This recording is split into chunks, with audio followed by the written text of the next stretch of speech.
ഞാൻ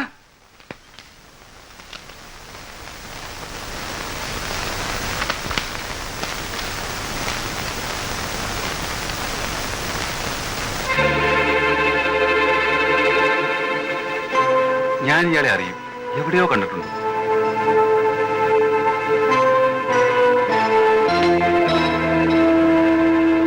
ഇവിടെ തന്നെയാ. ഇവിടെ എന്ന് വെച്ചാ എവിടെ താമസിക്കുന്ന എവിടാന്നറിയോ? അറിയില്ല. ജോലി എവിടാന്നറിയോ? അതും അറിയില്ല. പക്ഷേ ഇയാളുടെ മുഖം എനിക്ക് നല്ല പരിചയമുണ്ട്. പേരും വീടും ജോലിയും ഒന്നും അറിയാതെ ഒരാളെ എങ്ങനെയാണ് കണ്ടുപിടിക്കുന്നത്? ഞാനൊന്ന് ശ്രമിക്കട്ടെ. എങ്ങനെ? ഞാൻ വേണേ അന്വേഷിക്കാൻ പോലീസുകാരെ വിട്ടുതരാം. അത് വേണ്ട, ഞാൻ കണ്ടുപിടിച്ചോളാം.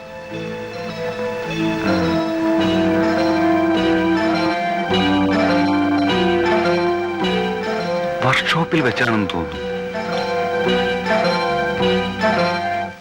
ആ വേണം, കാട്ടിലൊക്കെ തപ്പണം. ഫോറസ്റ്റ് ഐ അവരെ വിളിച്ച് പറഞ്ഞിട്ടുണ്ട്, നിങ്ങൾ അവരെ കോണ്ടാക്ട് ചെയ്താൽ മതി. ആ ഓക്കെ. ആളെ കിട്ടിയോ? വീടെവിടെ? അതൊക്കെ പറയാം, വാ വേഗം വാ.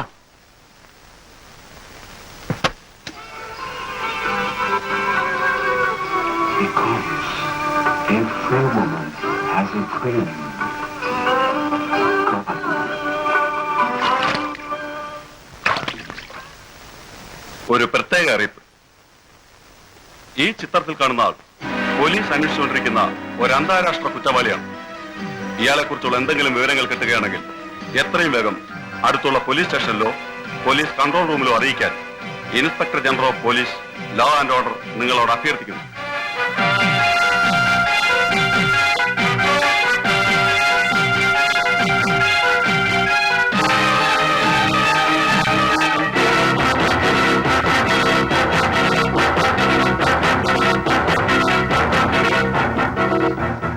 ജനങ്ങൾ മുഴുവനായി അയാൾ മനസ്സിലാക്കി കഴിഞ്ഞു. സിഎമ്മിന് മാക്സിമം സെക്യൂരിറ്റി കൊടുത്തിട്ടുണ്ട്. കാസർഗോഡ് മുതൽ പാറശാല വരെയുള്ള എല്ലാ പോലീസ് സ്റ്റേഷനിലേക്കും അയാളെ കുറിച്ചുള്ള ഡിസ്ക്രിപ്ഷനും മെസ്സേജും പോയി കഴിഞ്ഞു. കേരള പോലീസിന്റെ ചരിത്രത്തിൽ ഒരു മനുഷ്യന് വേണ്ടി ഇത്രയും വിപുലമായ ഒരു വേട്ട നടക്കുന്നത് ഇതാദ്യമായിട്ടാണ്. You still believe? Yes sir. Why and how? മറ്റന്നാൾ സ്വാതന്ത്ര്യ ദിനമാണ്. പരേഡിന് ചീഫ് ഗസ്റ്റ് സിഎം ആണ്. വിശാലമായ സ്റ്റേഡിയം, ജനസഹസ്രങ്ങൾ. He's a sharp shooter. അവൻ ഉന്നം പഴക്കില്ല. എന്ത് വേണമെങ്കിലും സംഭവിക്കാം. ഞാൻ എന്ത് ചെയ്യണം? പരേഡ് സെറമണിക്ക് സിഎം ഉണ്ടാകരുത്. നടക്കില്ല. ഇംപോസിബിൾ. ഏതൊരു സിഎമ്മിന്റെയും പ്രിവിലേജ് ആണ് സ്വാതന്ത്ര്യ ദിനത്തിൽ സെല്യൂട്ട് സ്വീകരിക്കുക എന്നുള്ളത്. അങ്ങനെയുള്ളപ്പോൾ നിങ്ങൾക്ക് തോന്നുന്നുണ്ടോ നമ്മൾ പറഞ്ഞാൽ സിഎം അനുസരിക്കുമെന്ന്? എനിക്കറിഞ്ഞൂടാ. സാറിന് അദ്ദേഹത്തെ കൺവിൻസ് ചെയ്യാൻ സാധിച്ചാൽ നിങ്ങൾക്കൊന്ന് ശ്രമിച്ചുകൂടി? സിഎം നിങ്ങളുടെ സുഹൃത്തല്ലേ? ഞാൻ ശ്രമിച്ചു നോക്കാം സാർ. ഇനി അഥവാ അങ്ങനെ സംഭവിച്ചാൽ അയാൾ രക്ഷപ്പെടുന്നു. 100-1 1000-1 ലക്ഷത്തിലൊരു അംശം പോലും രക്ഷപ്പെടാൻ സാധ്യതയില്ല. അങ്ങനെയുള്ളപ്പോൾ സ്വന്തം ജീവൻ പണയപ്പെടുത്തി ഇങ്ങനെ ഒരു റിസ്ക് എടുക്കാൻ നിങ്ങളാണെങ്കിൽ തയ്യാറാകും. ഡിറ്റർമിനേഷൻ എന്ന വാക്കിന്റെ അർത്ഥം സാറിന് ശരിക്കും മനസ്സിലാകാഞ്ഞിട്ടാണ് sir.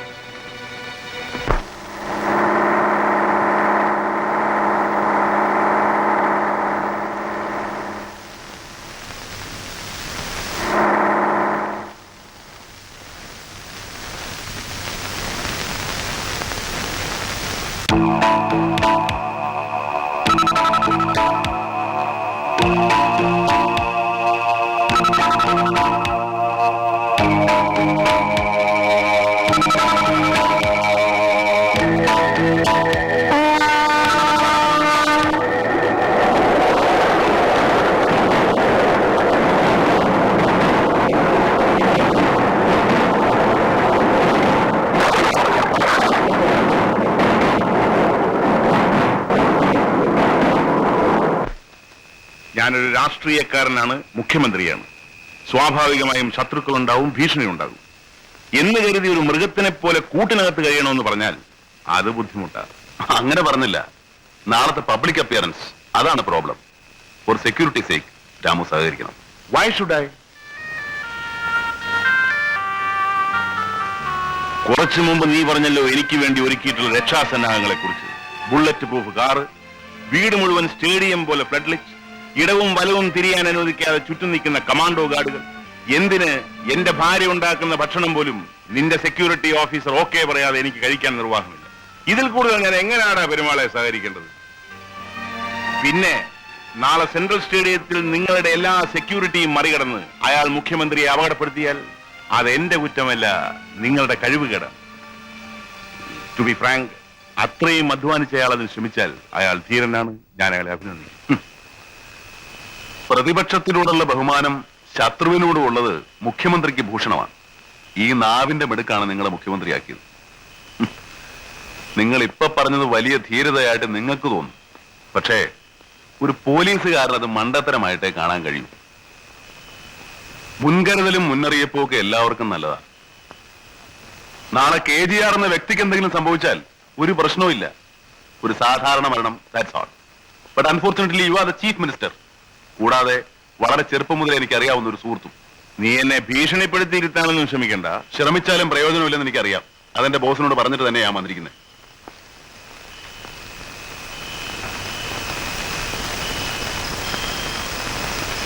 If a man ought to kill somebody, there is no other way than he gets killed. ഇംഗ്ലീഷിലുള്ള ഒരു സെയിങ് ആണ്. ഒരാൾ മറ്റൊരാളെ കൊല്ലാൻ തുനിഞ്ഞിറങ്ങിയാൽ അയാൾക്ക് മരിക്കാതെ വേറെ മാർഗമൊന്നുമില്ല. മലയാളത്തിൽ ഒരു ചൊല്ലുണ്ട്, ഒരുത്തൻ ചാവണമെന്ന് പറഞ്ഞ് തുനിഞ്ഞിറങ്ങിയാൽ അയാളെ രക്ഷിക്കാനും വേറെ മാർഗമൊന്നുമില്ല.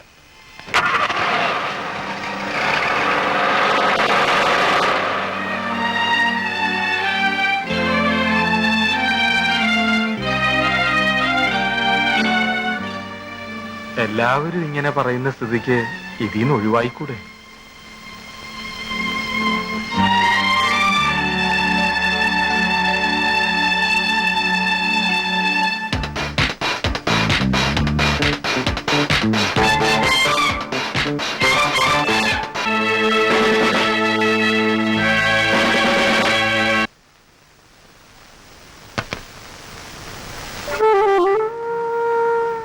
ഞാൻ പോയിട്ട് വരാം. എനിക്ക് വല്ലാത്ത പേടി തോന്നുന്നു. ഞാൻ എന്തൊക്കെയോ വേണ്ടാത്ത സ്വപ്നങ്ങൾ കണ്ടു. മിനിഞ്ഞാന്നും നീ ഇവിടെ ത്രികാല പൂജ നടത്തിയത് ഈ പേടിയും ഭയമൊക്കെ മാറാൻ വേണ്ടിയല്ലേ? ചേട്ടന്റെ ആയുസിന് വേണ്ടിയാ. പിന്നെന്തിനാ ഇത്ര പേടിക്കുന്നത്?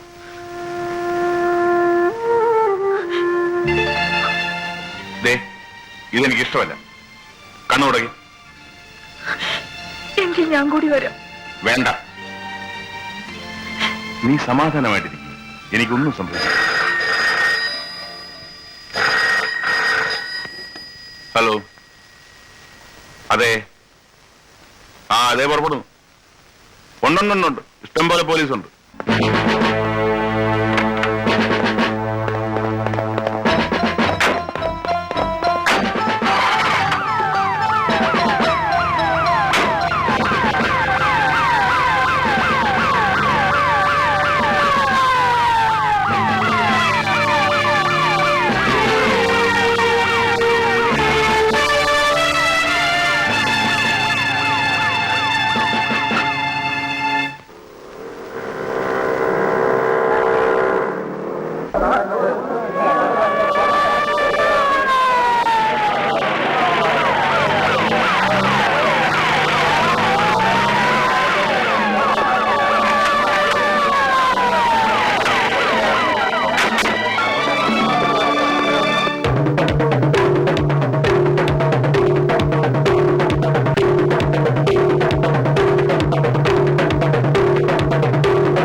സറൗണ്ടിങ് ബിൽഡിംഗ്സ് ഒന്ന് പാൻ ചെയ്തേ.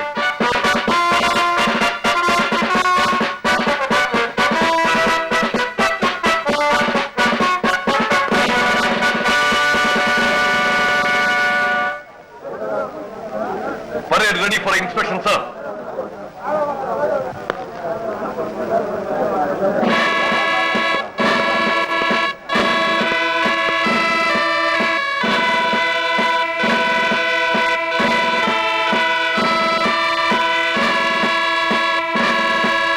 Camera 4. ആ ക്രൗഡിനെ ഒന്ന് ബാൻ ചെയ്തേ.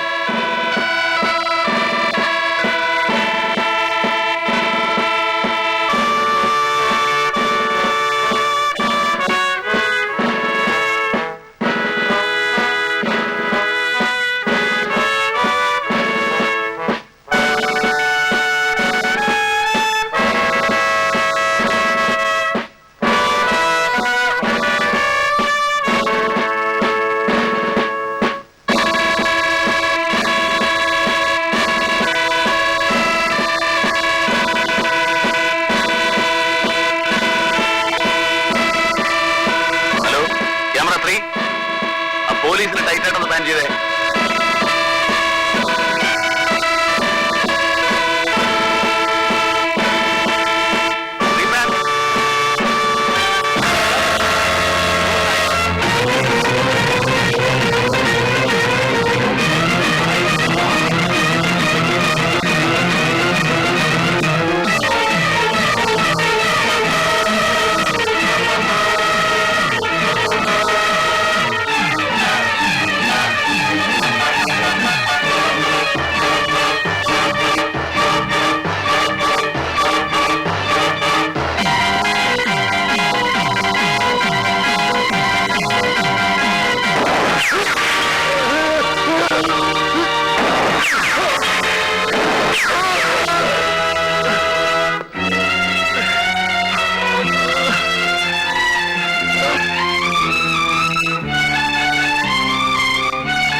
അല്ല പെരുമാളെ, എനിക്ക് എത്ര ആലോചിച്ചിട്ടും പിടികിട്ടുന്നില്ല. ഇത്രയും പേരുടെ കണ്ണു വെട്ടിച്ച് ഇവൻ എങ്ങനെ ഈ പെരേഡിന്റെ അകത്ത് കയറി പറ്റി? ജീവിച്ചിരിപ്പുണ്ടായിരുന്ന അയാളോട് ചോദിക്കായിരുന്നു. Unfortunately he is dead.